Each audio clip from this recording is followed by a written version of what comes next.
안녕하십니까, 직지인입니다. 오늘은 3부 이후에 밤과 랭커의 싸움과 현재까지 나온 작중 상황을 전반적으로 리뷰해보도록 하겠습니다. 일단 견족 랭커가 싸우는 것부터 보겠습니다. 견족이 밤을 얕잡아보고 그 실력에 놀라는 건 정말 지겹도록 봤습니다. 그리고 그걸 우리는 또 봐야 합니다. 이건 사실 아를렌이 엮어오는 메비우스에 띄지 않나 싶은데요. 이제 이 말을 통해서 가시 없이는 일반 랭커 수준은 충분히 이길 수 있는 수준임을 인증했습니다. 그리고 뻑하면 튀어나오는 역흐름 제어, 이거는 맨날 당할 때마다 사람들이 놀라하는 모습을 보는 내가 신기할 지경입니다. 그럼 어떤 자세로 공파술을 해야 하는 건지 아는 분 댓글 좀 부탁드립니다. 화접 공파술이 예쁘기는 참 예쁩니다. 그리고 랭커는 밤을 스승으로 모십니다. 그리고 쿤은 연가문의 은어를 얻어서 이제 상위 랭커도 부려먹습니다. 아무리 도움을 줘서도 수고했어 라는 말투는 제정신인지 모르겠습니다. 쿤의 은어 능력에도 제한이 있는 것 같고, 무엇보다 등대지기가 포지션인데 그게 하나도 임팩트가 없습니다. 엔나코어 말고 하는 게 뭐야. 은어가 말을 겁니다. 나름의 경고를 하는 것 같은데 하나도 경고같이 안 느껴지고 그냥 나중에 쿤이 더 성장하게 되는 계기의 복선처럼 느껴집니다. 그렇게 밤은 둠을 통해 의태의 힘을 주입받습니다. 주인공 특기가 빨아들이기인 것을 둠은 처음 알았습니다. 그놈의 가시타령 또 시작했습니다. 새로운 힘이 형광등인 줄 알았습니다. 밤이 괴물이라는 대표적인 증거가 나옵니다. 능력을 쓰면 뿔이 생기는 것. 의태 디자인이 독수리 같은 이미지여서 제가 생각한 의태와는 많이 달랐습니다. 하이랭커인 가도에게도 상처를 낸 밤입니다. 1단계인데도 이 정도인데 3단계, 4단계 가면 정말 엄청날 것 같습니다. 이쯤 돼서 밤이 완전한 하이랭커급은 아니라고 실선을 긋기 위해 속도를 따라잡을 수 없다는 멘트를 하나 넣어주고요. 거의 카디스 에트라마 디 라이제르가 봉인 해제하는 것처럼 에반켈이 봉인을 해제해주자 바로 날뛰는 밤입니다. 놀라는 건 한 번쯤은 다시 나와줘야죠. 그리고 2단계 이태를 하는데 또 새로운 모습입니다. 다리가 한 방에 컷! 이 장면은 밤이 하이랭커도 죽일 수 있다는 강함을 뽐내는 장면입니다. 그리고 밤과 델리트의 교전 장면, 라크 버프는 작가님이 포기하셨나 봅니다. 탓이 뭡니까 도대체. 명확한 기술 이름 하나 없는 라크, 이젠 의미도 별로 없는 포지션 놀이하고 있는 주인공 일행입니다. 은어가 힘을 함부로 쓰다 큰 코 다친다고 경고한 지 몇 화 지나지도 않았는데 이젠 아예 실험용으로 씁니다. 의태 형태가 꼬리로 변하는데 그럼 아까는 머리였나?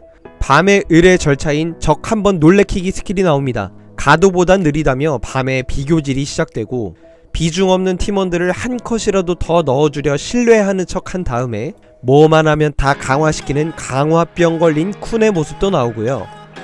델리트를 두 번째 놀라게 만듭니다. 그리고 밤이 나름 짱구를 굴리며 의태가 칼라반에게 얼마나 먹힐 수 있을지 가능성을 체크하고 있습니다. 그 와중에 개털리는 화이트. 근데 이 장면 화이트가 약간 미소 짓는 것처럼 느껴지는 분 없었나요? 한 방 먹었지만 미소 짓는 모습에서 연륜이 느껴지는 부분이었달까나? 도원이 부활하고 나서 자기 스스로 편을 선택한다는 점에서 바람 유발이 시작되었는데요.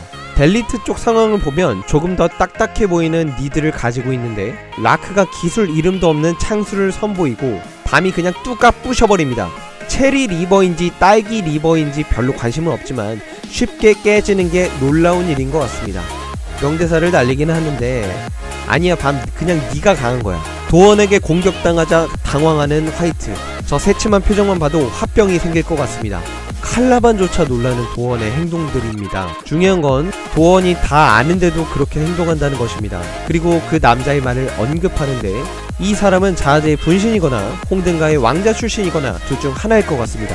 일단 자하드 분신인 게 조금 더 맞는 이유는 자기를 대장이라고 칭하게 했다는 점입니다. 대장과 모험가는 자하드의 행적과 어울리는 단어들이죠. 미래를 안다는 점에서도 자하드의 느낌이 납니다. 하지만 이 얼굴의 점이 자하드는 없던 거라 애매하긴 하지만 작가의 시점으로 보아선 그냥 얼굴에 점 찍고 다른 인물이라고 페이크 치는 느낌이라 그냥 자하드가 맞다고 보는 게 편할 것 같습니다. 하지만 또 호기심에 가득 찼다고 말을 하는데 자하드는 왕이 된 이후로 처음에 가졌던 여행에 대한 환상이나 호기심이 떨어진 걸로 알고 있는데 이건 또 의외입니다. 아닐 확률이 조금 높아지죠.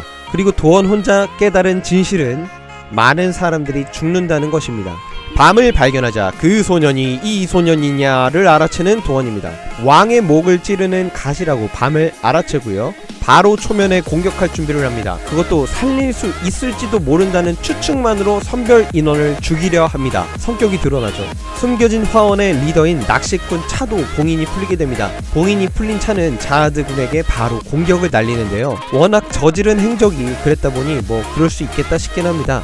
하지만 도원의 동생이 말했었습니다. 언니가 기다리는 사람은 칼라반이 아니라고요. 도원에 대하여서 말한 스승님은 아직 누군지 밝혀지지 않았고 추측할 만한 근거도 없습니다. 다만 그녀는 분명 아를렌 그레이스이고 그 분은 V를 지칭합니다. 도원의 스승은 아를렌 그레이스의 아들의 이야기를 아는 걸로 봐선 아를렌과 친한 퍼그의 창설 멤버 중 한 명이지 않을까 싶습니다. 아니면 창설 멤버랑 친하든가요. 지금 그때가 온 것 같아서 깨워주는데 칼라반과 손을 잡으려 하니까 답답합니다. 이상 오늘은 3부의 문제점과 이해 안되는 점들에 대해서 간략하게 짚어봤고요. 다음에도 시네탑에서 재밌는 내용이 등장하면 또다시 찾아뵙겠습니다.